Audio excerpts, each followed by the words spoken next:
Buyers are easy to get, but listings make you the boss. If you want to control your time, your income, and your market, you need listings. In this video, I'm going to show you exactly how you can get your first listing, even if you've never sold a home before. So first things first, you have to understand that listings give you leverage. When you get that for sale sign, you place it in the yard, not only are you getting paid from that listing, but you become an authority in that entire neighborhood. The whole neighborhood, they see that you secured that listing. You are the one that's going to sell a house that's similar to theirs. And especially when it sells, everybody's going to come running to you so you can list their house and you can make that seller more money, right? So that's thinking long term.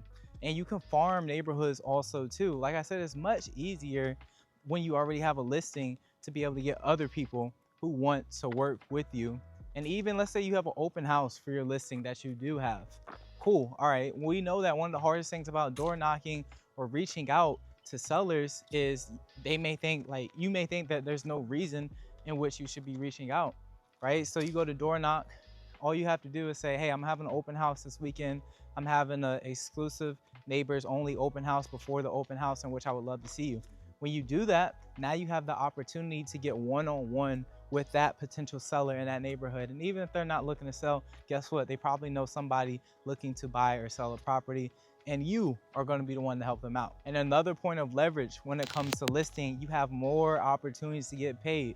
Let's be honest, we love doing real estate to help people out, right? But we also love getting paid. We deserve to be compensated well for what we do. So just listen really quick, and I'm going to tell you how you can get paid more from having a listing than just working with buyers or any other method of real estate. So when you have a listing, when it gets placed online, you are going to be the agent with all the information attached to that particular listing. So let's say a buyer, they're looking online and they may not have an agent. In some cases, they do have an agent.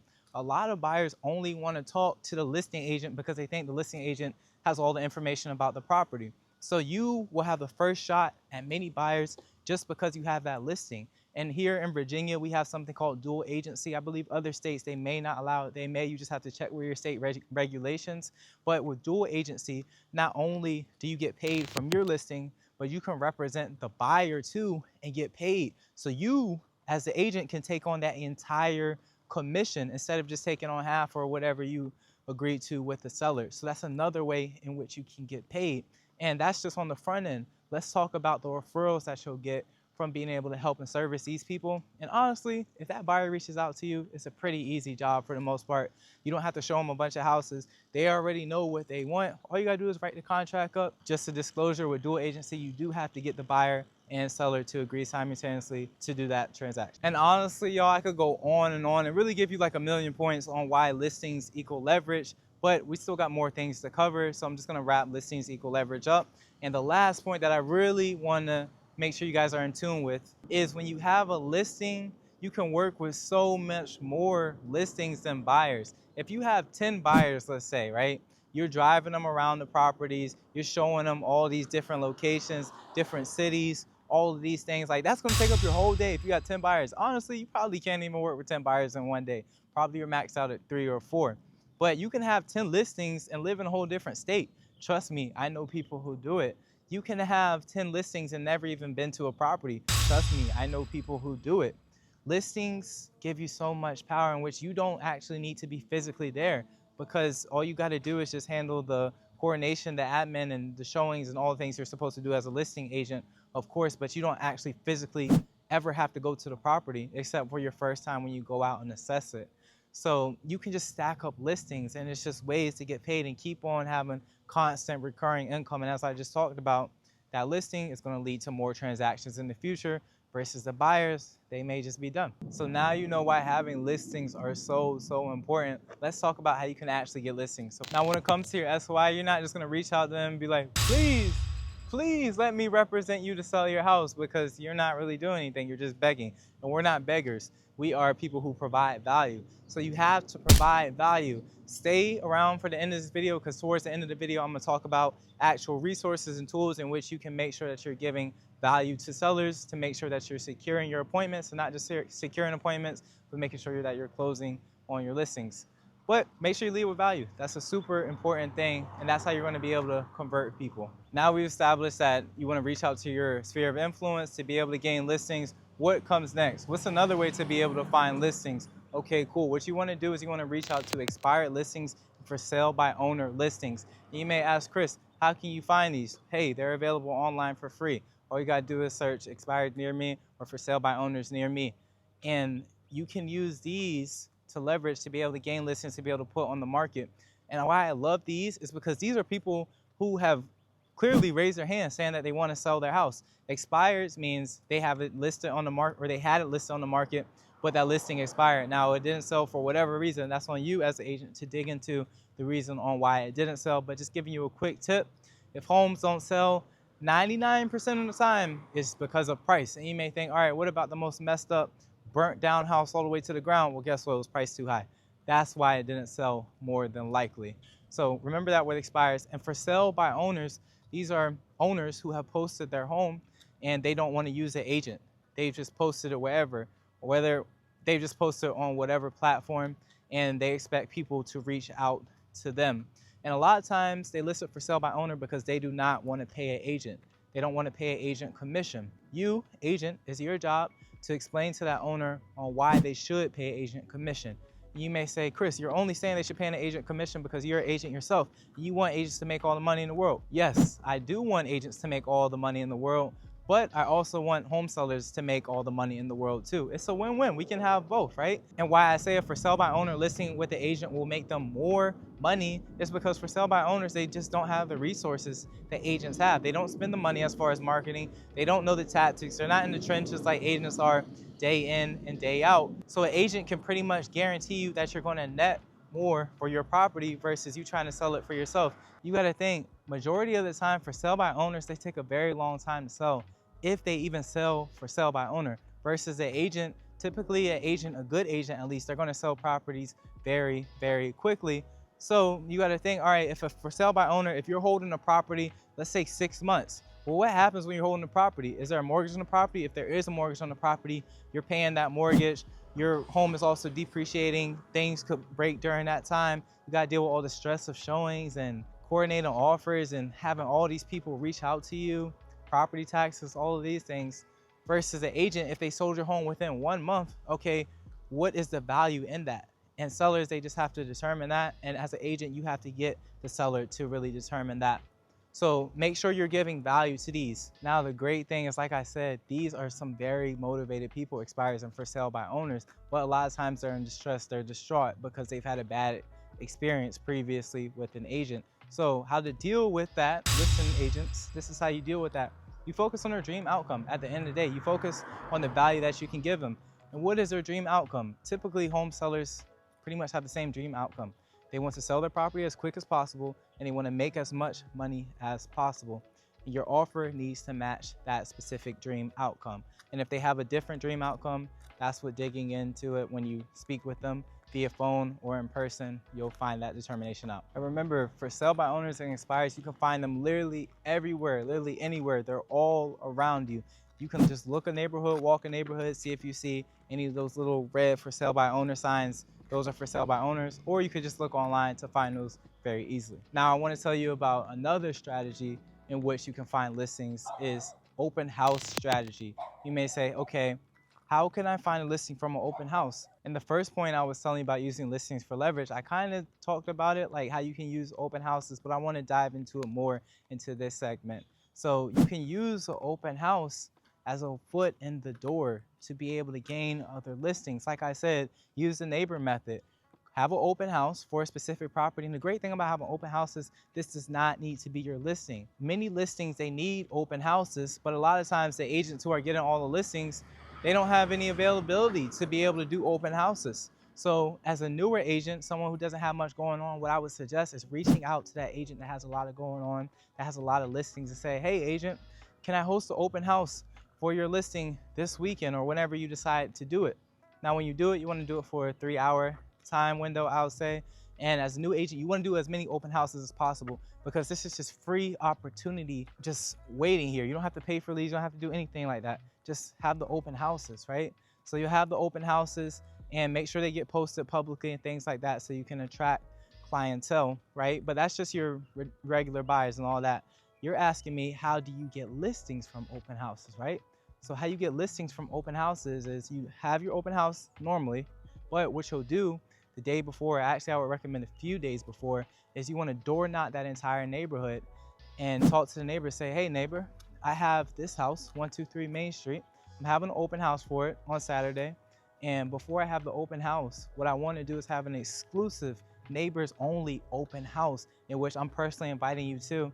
And I'm having beverages, snacks, drinks, all that jazz that you want to give at an open house. And why that neighbor would come? Because they're intrigued. As people, naturally, we're just nosy. And especially if you've been living in a specific neighborhood for a long time, a lot of times you want to see what that house looks like on the inside. Think you've drove by it hundreds of times, but you've never seen the inside of it. So you're just going to naturally be curious. So you want to play on that as an agent. You want to play on their curiosity. And then as soon as they come in the door, bang, this is when closing comes in. What is the value? How can you close them? You have to have value. You have to provide value. That's why I say it's so important that you all stay to the end of this video, because I'm gonna tell you what you can do to provide value. Now, we've been over a bunch of these strategies, but I wanna keep on giving you value, value, value, value. So another strategy which you can do to gain listings literally today is the social media strategy. Now, there's so many ways to gain clientele from social media. There's so many ways to gain listings from social media, but a great way in which you can gain listings from social media is simply just post.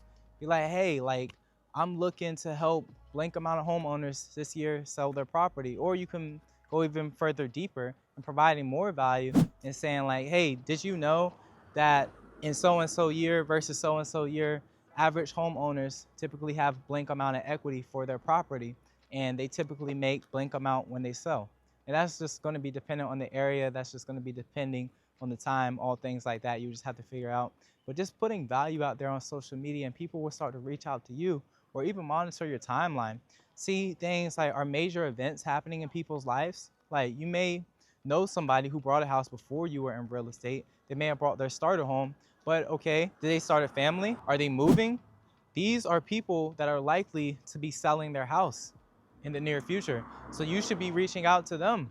You should be providing value to them. Closed mouths don't get fed is something that you have to remember. And don't be scared to reach out. And the truth is, a lot of people are gonna leave you unread. A lot of people are gonna leave you undelivered. But you gotta think, if you send 1,000 messages, is it reasonable for one person to respond? I think it is. And if you can close that one person, that's an extra potentially tens of thousands of dollars in your pocket versus not sending those messages, nothing happens. So I would recommend doing it. Get over that fear of rejection. Just shoot your shot in those DMs. It goes down in the DMs, but in a real estate way. Now, we talked about social media strategy. Let's get back to in-person methods to gain listings. And one of those is networking in your community. And that can be so vast depending on what you're doing. And I would say when you're networking, you want it to be genuine. So let it be things that you're already doing. So if you have kids, if you're a part of that local parent-teacher conference thing, and you're already doing it, all right, go there, but make sure that you're talking about yourself in real estate. Make sure you're positioning yourself as a real estate professional and that you're actively taking clients. You don't have to force it down their throats, but just letting people know. Same thing with your kids' sporting events. Go out there, promote yourself as a real estate professional and say that you're actively taking clients. Now, if you don't have kids, all right, well, what are you doing? Are you going to local networking events, things like that? And may not even have to be real estate related. Keep on going to these things. Just promote yourself as a real estate professional. Even local bars, local restaurants. These are great ways to gain clientele, because if you just establish a relationship with the bartender, establish a relationship with the regulars that are there, get to know them on a first name basis. You don't even have to talk necessarily about what you do 100%. Like you don't have to pitch yourself, but as you start to build that relationship, and that's why I say make it be a genuine and real relationship, as you start to build that, they're gonna ask, what are you doing? Like what's going on with your life? And that's when you hit them, boom, I'm a real estate professional and I am actively looking to take clients. Are you, or do you know anybody looking to buy or sell a home? So we've talked about all these different ways in which you'll be able to gain your first listing, right? But to gain the first listing, you have to have that initial appointment. As I said before, to secure that listing and make sure they sign with you, you gotta be providing value. And again, we're gonna start at the mindset again. It's your confidence. Your confidence is what's gonna make people go with you. I know we've all been in places, we've all had times in which, you know, we're pitching ourselves and somebody's like, I gotta see, I gotta think about it, maybe, things like that. A lot of times people don't convert because the salesperson isn't as confident in themselves, they're not as confident in their offer. So you need to be confident in yourself. And one of the best ways in which you can gain confidence in yourself is by doing things, by having as much experience as possible. And you're like, well, Chris, I don't have any clients. Well, rewind this video to the very beginning. If you do what we say, you're gonna have clients. But even if you don't have clients, like it's your first day starting out, what you can do is just study as much as possible, have that knowledge, have the expertise. And then when you're talking to these people, these sellers, it's just flowing. And that confidence is just flowing. Confidence isn't something that you wear. It isn't something that you can fake. It just has to be in you. And once you build it and once it's in you, it just flows out and you're just magnetic. And people are gonna have no choice but to use you. People are gonna be knocking, banging down the doors to use you as their agent. And that is what you want to be. So remember, confidence. Now we've talked about confidence, but let's talk more about value. And I'm talking about the physical thing in which you're gonna be able to give the seller to be able to secure that listing for yourself and make sure that they don't wanna work with anybody else except you. And two tools that you can give them is a seller net sheet and a CMA, also known as a comparative market analysis. I am so wowed and so amazed that more agents don't give this. A lot of agents will show up empty-handed. And when it comes to pricing, because sellers at the end of the day, that's one of the most important things for them is they care about pricing. A lot of agents will just spitball off the top of their head. They're like, I think we should list it at such and such and such. That agent, they may have done research before, sometimes they may have not. But to the seller, it doesn't look like it. It looks like they're not prepared. That's not what you want to be. You want to be as prepared as possible. You're a newer agent, which you probably are because you're watching this video. You need to overcompensate versus all these other agents. You cannot do what these other agents are doing because they have rapport, they have reputation, so they can get away with things that you just simply can't get away with. So like I said, you need to overcompensate. You need to be over-prepared. So what is a seller net sheet, you may ask? A seller net sheet is a document that breaks down all the costs and fees that will occur during the transaction, right? When we're talking to sellers, a lot of times they get so hung up on price, they care about price, but they really don't. The truth is they really don't. What they care about is their net, also known as how much they're gonna make from selling their property. I always like to give the example, if you sell a property for $50,000, but you make $45,000, or you sell a property for $1 million, you make $5,000, which is better? Obviously, it's gonna be the first one because even though the property sold for less, you walked away with more. And that's just talking about the net right there. So your seller net sheet is gonna break down everything, have all the costs, the fees associated with the transaction, and tell the seller pretty much what they will walk away with. Now for our net sheet, I always tell the seller that it's an estimate and it's a pretty close estimate, I will say, because fees can always change just depending on things and such that happen. Stay around for the end of this video too. I'm gonna have a little surprise for y'all relating to the net sheet too. All right, so that's the net sheet. Now the next thing is gonna be the comparative market analysis. So if you're an agent, you have access to your MLS, you can run a comparative market analysis pretty easy. All you're doing is checking comps. What you wanna check is properties that are located near your specific property. They're similar as far as features, square footage, bedrooms, bathrooms, in the same condition also too. Establish a report and you're gonna give it to the seller so they can see, all right, these are what comparables that are near my home are selling for. And that's gonna help you price your property when you go to list it. Remember, this is an official report. This isn't just no one-page thing. Like, you really wanna study this and be able to break this down with the seller. And a lot of times, sellers beforehand, they have a predetermined price that they want in their head. And a lot of times it's wrong, unfortunately, because they'll go in certain places, look at a Zestimate, things like that. Explain to the seller that a Zestimate is not the same as a CMA. It is not as accurate. A Zestimate or these online calculations, algorithms, they're literally just algorithms. They're just taking numbers in at the end of the day. And this is a very flawed concept when it comes to listing a property. And let me tell you how it's flawed. Because that algorithm, all it's gonna do is gonna look at, all right, what is properties that are near this area and are they the same as far as features go? But what they can't take into account is the condition of said property because it's a robot at the end of the day. It doesn't have the eye like you do as a real estate agent. So the difference between that online algorithm and your expertise when you run your CMA as a real estate agent, you have that eye. You're able to see, all right, well, that property is completely trash versus your subject property is good. So you're gonna give yourself extra value. You'll be able to pick and contrast, all right, there's a pool in there, bang, you're adding extra value. This one has new windows, bang, they're adding extra value. This one's been brand new renovated, bang, there's extra value.